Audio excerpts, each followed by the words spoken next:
समाचार के खास प्रोग्राम कटिंग चाय में एक बार फिर आपका स्वागत है। 2024 के चुनाव को लेकर लगातार सियासत जो है वो गर्म होती जा रही है। लंबे समय से जो कानाफूसी चल रही थी, भारतीय समाज पार्टी के प्रमुख राजभर बीजेपी में आ जाएंगे, इसको पुष्टि दी है अमित शाह ने ट्वीट करके। आखिरकार राजभर ने एनडीए का दामन थाम लिया है। इसी मुद्दे पर राजनीतिक गलियारों में हलचल जो है वो बड़ी तेज हो गई है। इसी पर चर्चा करेंगे, लोगों से बातचीत करेंगे और जानेंगे क्या कुछ है लोगों का कहना, ये गठबंधन रंग लाएगा या नहीं। चलिए चलते हैं और बात करते हैं। ओपी राजभर का बीजेपी का दामन थाम लेना, राजनीति के लिए रिश्ता तोड़ लेना जोड़ लेना बहुत आसान है। नहीं, कहाँ रिश्ता तोड़ लेना जोड़ लेना। रिश्ता जहाँ पहले भी जुड़ा था और आज भी जुड़ा। हमने जब समाजवादी पार्टी के साथ जोड़ा था तो तलाक तो उन्होंने देने का काम किया था, ना कि हमने तलाक देने का काम किया था। तो कहीं ना कहीं अचानक से ओपी राजभर का बीजेपी का दामन थाम लेना, क्या इसके पीछे की वजह है? नहीं, अचानक की बात नहीं। जो आज शोषित वंचित समाज की लड़ाई माननीय राष्ट्रीय अध्यक्ष श्री ओम प्रकाश राजभर जी लड़ रहे हैं, तो कहीं ना कहीं वही चीज़ भारतीय जनता पार्टी भी कर रही है। आपने देखा है कि जब भारतीय जनता पार्टी ने गांव-गांव सिलेंडर देने का काम किया, घर घर सिलेंडर पहुंचाया, तो कहीं ना कहीं वो किसी एक जाति को लेकर नहीं दिया उन्होंने, ना ही किसी एक विशेष वर्ग को दिया। पहले बसपा, फिर सपा, फिर बीजेपी, फिर मतलब है ये रिश्ते नाते जो टूट रहे हैं, जुड़ रहे हैं, मतलब इससे क्या लगेगा, जनता भरोसा कर पाएगी?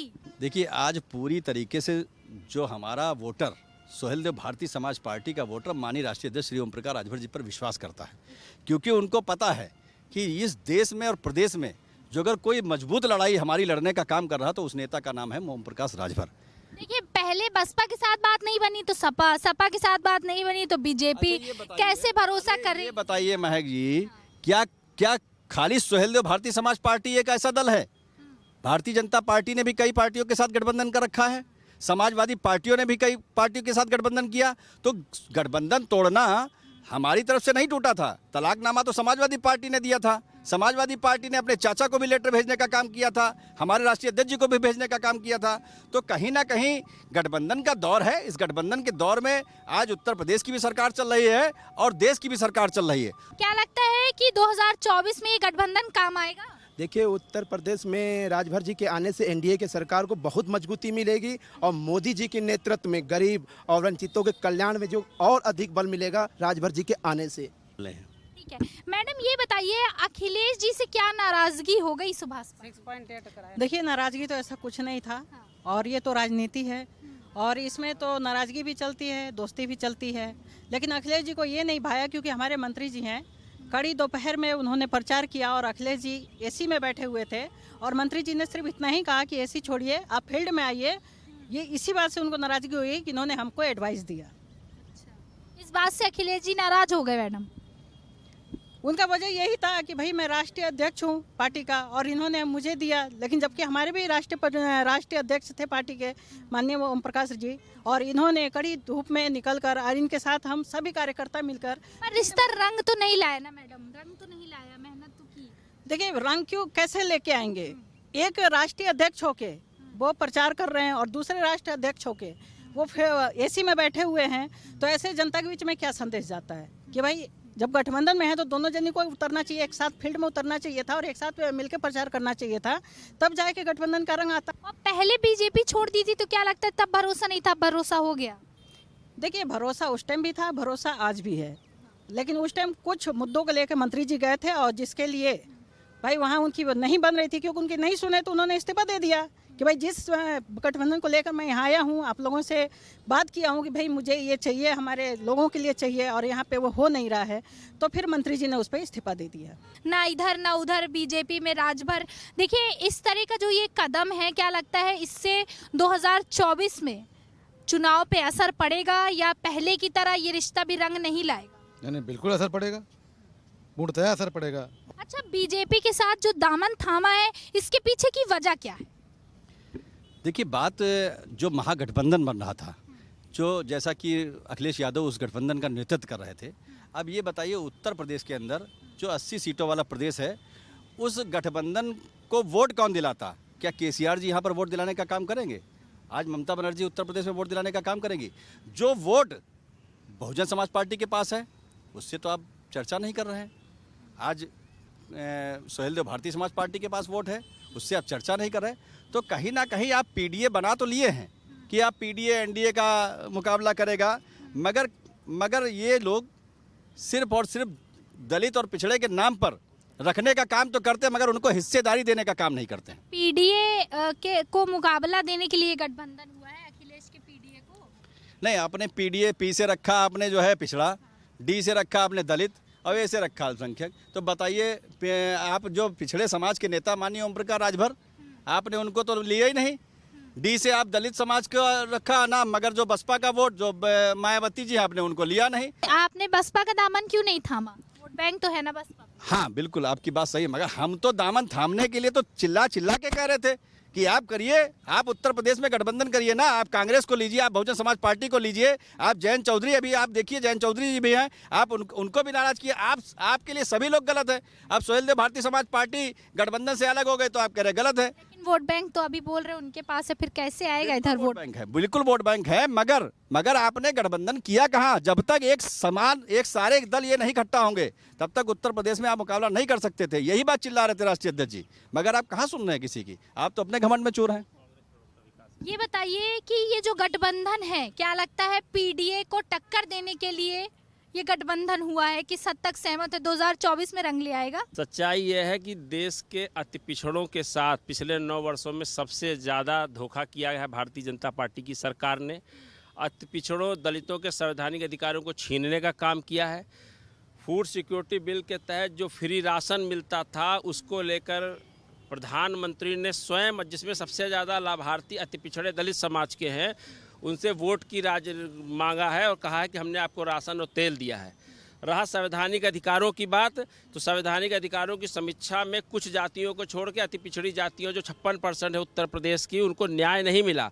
उसके लिए 2 अक्टूबर 2017 को रोहिणी आयोग का गठन हुआ और उसको 16 से 17 बार उसका कार्यकाल बढ़ाया जा चुका है, पर मोदी सरकार लगातार षड्यंत्रकारी तरीके से पिछड़े अति पिछड़ों को सामाजिक न्याय नहीं देने दे रही है। अति पिछड़ों को सामाजिक न्याय दिलाने के लिए जस्टिस राघवेंद्र कमेटी की 400 पन्ने की रिपोर्ट 2017 में आ चुकी है।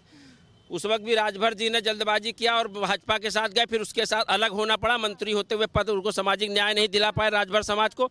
और ये लड़ाई केवल राजभर समाज की नहीं है, इसमें निषाद, पिछड़ा, कुम्हार और तमाम सारी जातियां हैं। 57% उत्तर प्रदेश में ऐसी जातियां हैं जिनको कभी भी न्याय नहीं मिला। इनके वोट के दम पे 4 बार अखिलेश यादव चीफ मिनिस्टर बनते हैं, मायावती चीफ मिनिस्टर बनती हैं, पर इसके बाद भी इनके वोटों को सामाजिक न्याय नहीं मिलता है। देश जानता है कि बीजेपी, भारत सरकार और बीजेपी, मोदी जी जो हैं वो जातिवाद या किसी को भी लेकर राजनीति नहीं कर रहे हैं। वो इंसानियत के नाते वो चीज़ों को मानते हैं और यही रीज़न है जिसकी वजह से चाहे समाजवादी पार्टी के लोग हों, चाहे सबको पता है कि बीजेपी जो है वो पिछड़े और गरीबों पे काम करती है। तभी समाजवादी पार्टी के बड़े से बड़े नेता हों, चाहे वो कहीं कोई भी दल के नेता हों, वो भारतीय जनता पार्टी में वापस आ रही है। एक सवाल ये है कि आपको कांग्रेसी भी आपका स्वागत कर रहे थे, लेकिन बीजेपी का दामन थामना सत्ता की लालच है।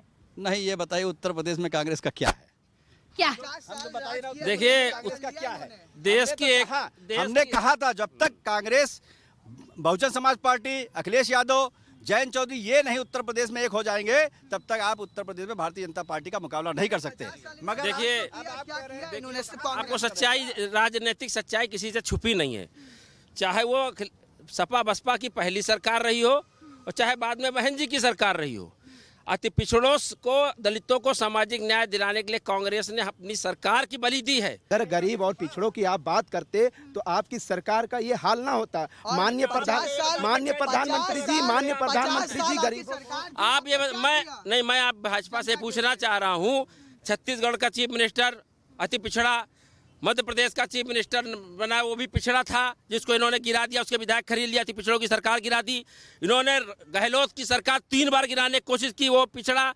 आप बता दीजिए, भारतीय जनता पार्टी और सिद्धारमैया अति पिछड़े, कर्नाटक में सरकार बनाई।